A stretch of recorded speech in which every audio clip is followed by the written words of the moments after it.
याविषयी बोलण्याकरता ज्येष्ठ कायदेतज्ञ असीम सरोदेजी आपल्यासोबत जोडले गेलेले आहेत। सरोदेजी, आपण पाहतो की सुधीर मुनगंटीवार यांचं देखील बोलणं तुम्ही ऐकलंच असेल की जी काही टीका केली जात होती या सगळ्या कायद्यासंदर्भात, ते मात्र ज्यांना मताचं तुष्टीकरण करायचं आहे त्यांच्याकडून हा सूर या ठिकाणी उमटत होता।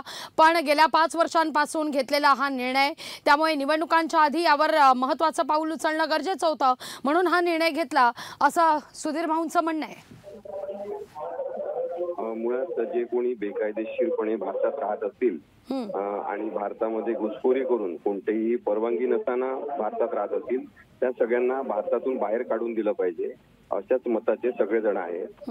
परंतु जे भारतीय आहेत आणि विशिष्ट धर्माचे, जातीचे आहेत त्यांच्यावर मुद्दामून शंका घेण्यासाठी आणि त्यांचं गुन्हेगारीकरण करण्यासाठी जर याचा वापर होत असेल तर तो धोकादायक आहे, एवढ्या शंका व्यक्त करण्यात आल्या होत्या।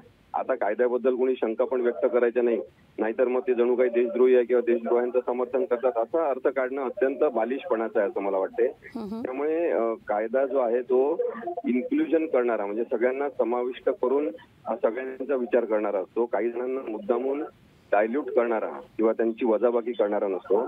ही जी वजाबाकी आहे ती निवडणुकीच्या माध्यमातून मतांचं, भावनांचं राजकारण करण्यासाठी असते आणि म्हणून या कायद्याचं विश्लेषण न होता त्याच्याबद्दलची जी काही पुढची पायरी उचलण्यात आलेली आहे त्याबद्दल काही जणांचे आक्षेप असू शकतात आणि त्याचा विचार केला पाहिजे, कारण की आपण लोकशाही देशामध्ये राहतो।